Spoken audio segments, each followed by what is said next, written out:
Magandang hapon mga ka-happy hour. Narito ang mga balita para sa MBC TV Network News Update 5 PM edition. Sa trending and viral news, sabay na paggamit ng aircon at electric fan, mas nakakatipid sa kuryente. Ating silipin ang trending tungkol sa sakay na may aircon at electric fan, kasama si Rose Baviera.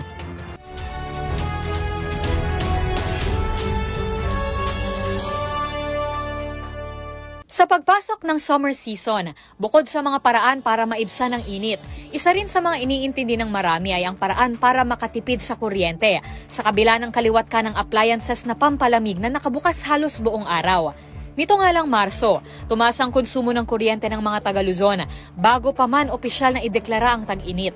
At sa pagtaas ng gamit sa kuryente, asahang tataas din ang presyo nito sa wholesale electricity spot market na posibleng magpataas ng bayarin ng mga consumer. Sa mga ganitong panahon, ang madalas nating marinig sa ating mga magulang ay iwasang pagsabayin ang pagbubukas ng aircon at electric fan. Namulat kasi ang marami sa konsepto na kapag maraming appliances ang ginagamit ng sabay-sabay, ay mas malaki ang konsumo nito sa kuryente.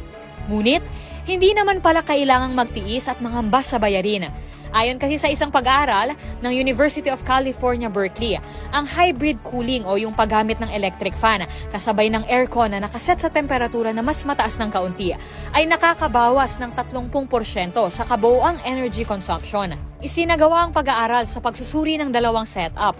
Ang isa, gamit lamang ang aircon na nakaset sa 24 degrees Celsius, habang ang isa naman ay nakaset sa 26.6 degrees Celsius at sinabayan pa ng electric fan. Ang resulta, halos pareho lamang ang epekto nito kung ang antas kung paano nito napapawi ang init ang pagbabatayan. Ang pinagkaiba lang, sa hybrid cooling ay makikita na mas mababa ang nakokonsumong enerhiya.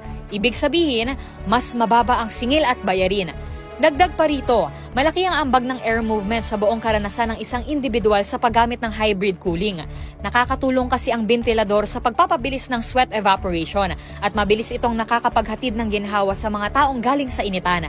Gayunpaman, binanggit din sa pag-aaral na hindi pare-pareho ang epekto ng paggamit ng electric fan sa iba't ibang kondisyon.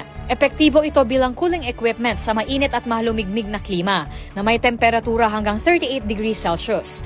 Ngunit, maaari itong makadagdag sa init ng doble o triple sa mga tuyo at mainit na lugar, kung saan pumapalo ang temperatura sa 45 degrees Celsius. Para sa DZRH-TV, ito si Rose Baviera. Una sa Pilipinas, una sa Pilipino.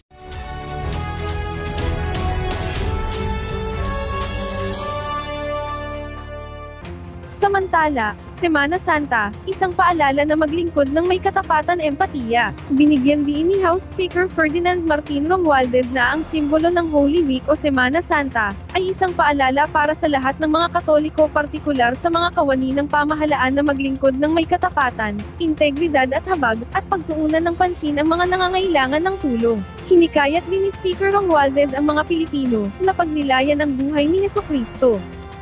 Giit ni Speaker Romualdez, ang paglalakbay ng Panginoong Hesukristo ay nagpapaalala sa atin na ang tunay na lakas ay matatagpuan sa sakripisyo, ang pagpapagaling ay ipinanganak ng kapatawaran, at ang pananampalataya ay nag-aalok ng pag-asa kahit na sa ating pinakamadilim na sandali. Ayon kay Speaker, ang diwa ng mga Pilipino ay palaging nakataas sa kahirapan na may tahimik na tapang, malalim na pananampalataya, at habag o awa para sa iba. Ipinahayag ni Speaker Romualdez ang hangarin na ang sagradong panahon na ito ay magdala ng kapayapaan, lakas sa mga walang katiyakan, at kaginhawaan sa mga nangangailangan. Ngayong Holy Week, panalangin ni Speaker ang isang makabuluhan, tahimik, at puno ng biyaya ng Semana Santa, manahan ng pag-ibig ni Kristo ang bawat tahanan ng mga Pilipino, at patuloy na pagpalain at gabayan ng Diyos ang ating minamahal na bansa ang Pilipinas. At yan ang mga balita para sa MBC TV Network News Update 5 PM edition. Samahan ninyo kami bukas, mula alas 9 ng umaga, hanggang alas 5 ng hapon.